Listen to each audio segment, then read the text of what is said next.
Assalamualaikum warahmatullahi wabarakatuh. Perkenalkan, nama saya Maulidita Wahyuni Tias, NIM T 2018-1048. Di sini saya akan sedikit menjelaskan tentang bagaimana teknik dalam PPT Kisah Finda untuk memenuhi tugas mata kuliah pembelajaran terjemah Al-Quran yang dibimbing oleh Bapak Rafiq Hidayat, MPD. Nah, teknik pembelajaran terjemah Al-Quran di Pondok Pesantren Safinda Surabaya dalam penerapan metode Safinda adalah dengan klasikal dan individual, dengan jumlah kelas kelompok itu maksimal 10 orang, dengan pengajar atau santri yang juznya lebih tinggi, dengan sistem tutor sebaya, juz yang lebih tinggi mengajar juz yang lebih rendah. Nah, untuk sistem evaluasinya ini digunakan secara langsung pada saat pembelajaran itu juga. Tidak ada evaluasi khusus seperti kayak semester, tengah semester ataupun semacamnya. Untuk penilaian akhir ini kenaikan juz dilihat dari tingkat bagaimana kelancaran anak-anak itu dalam menerjemah. Kelancaran minimal itu 60%, naik juz ke berikutnya.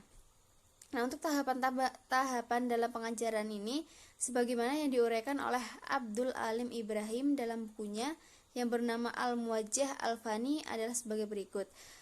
Metode pengajaran Al-Quran untuk madrasah ibtidaiyah bagi murid-murid tahap awal itu tidak sama dengan metode pengajaran Al-Quran bagi murid-murid tahap kedua ataupun ketiga.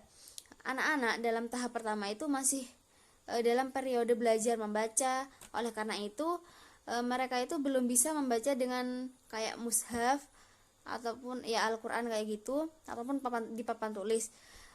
Di samping pengajaran Al-Quran itu dalam tahap ini baru belajar surat-surat pendek. Terus pengajaran Al-Quran ini dilakukan seakan-akan anak itu melantunkan kayak lagu-lagu kayak gitu. Maka para guru dalam melaksanakan pengajaran Al-Quran ini harus dengan langkah-langkah seperti dalam mengajar menyanyi kepada anak-anak. Nah, untuk selanjutnya bagaimana teknik dalam PPT Kisah Finda ini secara praktek langsung itu seperti apa? Nah, di sini pertama guru harus menyiapkan sebuah surat Al-Quran yang pendek dengan menjelaskan maudhu'nya secara mudah dan ringkas, yang sebelumnya dengan didahului dengan diskusi ringan atau tanya jawab dengan kemampuan anak-anak sehingga menyinggung maudhu' dari surat itu. Nah, kemudian guru itu membaca surat tersebut tadi secara khusyuk dan pelan-pelan, sedangkan anak-anak mendengarkan dan bacaan itu bisa diulangi secara 2 kali, 3 kali ataupun bisa lebih. Nah, kemudian guru memberitahu kepada anak-anak bahwa guru akan mengulangi bacaannya secara bagian-bagian atau bisa per ayat ataupun kayak per kata kayak gitu. Di situ guru menyuruh anak-anak untuk mengikuti bacaannya, dan guru akan melihat apa yang mereka lafalkan, terus bacaan mereka, ucapan mereka, terus jika ada kesalahan guru akan langsung membenarkannya. Dalam sebuah kelas itu akan dibagi ada yang kelompok-kelompok, ada yang juga individual kayak gitu. Bisa kalau yang individual itu kalau yang dia sudah menguasai beberapa surat pendek tersebut sehingga ia juga lebih mudah untuk mempraktekannya kayak gitu. Nah, untuk yang kelompok-kelompok itu guru akan membacakan sebuah surat dan kelompok itu akan menirukannya. Nah, setelah ia menirukan, kemudian guru menyuruh satu kelompok dari itu untuk membaca surat dan kemudian ditirukan oleh kelompok lain kayak gitu. Untuk yang perorangan, guru akan membacakan sebuah surat kemudian ditirukan oleh anak tersebut.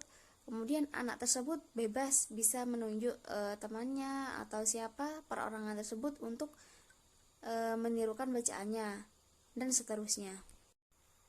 Nah, kemudian guru berdiskusi dengan anak-anak mengenai arti surat tersebut dengan pertanyaan-pertanyaan yang mudah dan ringan. Jika keadaan nas Al-Quran itu panjang, maka akan dibagi menjadi satuan-satuan ayat, yang masing-masing satuan ayat itu diberi penjelasan seperlunya. Sebelum memulai dengan pelajaran baru atau dari pengajaran Al-Quran itu tadi, sebagian anak akan diberikan tes dari ayat-ayat yang sudah mereka hafalkan sebelumnya. Hal ini dilakukan untuk apresiasi ataupun pemantapan dari apa yang sudah mereka lakukan praktek tadi. Nah, untuk metode yang kedua, ketiga itu ada sedikit perbedaan ya dalam metodenya, tapi nggak semuanya beda, hanya sebagian. Nah, awal itu sama seperti yang di awal tadi, guru menyiapkan surat Al-Quran seperti yang di atas. Kemudian guru memberitahukan kepada murid-murid mengenai surat Al-Quran yang akan diajarkan dengan menunjukkan letaknya pada kitab yang mereka punya itu, atau dengan menuliskannya di papan tulis. Kemudian guru membacakan ayat tersebut secara khusyuk dan pelan-pelan. Guru juga menyuruh sebagian murid untuk membacanya, dan setiap murid agar membaca pada bagian yang telah ditentukan, kemudian diikuti oleh yang lainnya. Nah, kalau ada kesalahan itu guru harus langsung membenarkannya, karena kan di sini tidak ada evaluasi khusus. Kemudian guru menyuruh murid-murid agar mereka membaca secara berkelompok dengan mengatur mulai dari awal mula bacaannya sampai pada berhentinya wakofnya kayak gitu. Kemudian dan guru itu harus membuat variasi dalam melaksanakan metode kelompok itu, sehingga dari kelompok itu semua mendapatkan giliran secara individunya.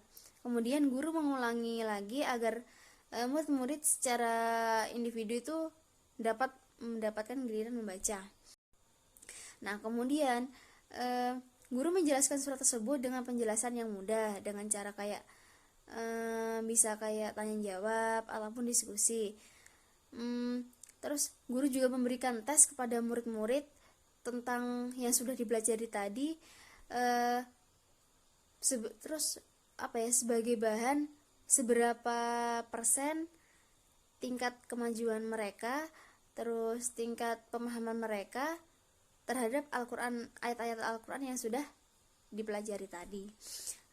Sekian presentasi dari saya, kurang lebihnya mohon maaf. Wabillahi taufiq wal hidayah. Wassalamualaikum warahmatullahi wabarakatuh.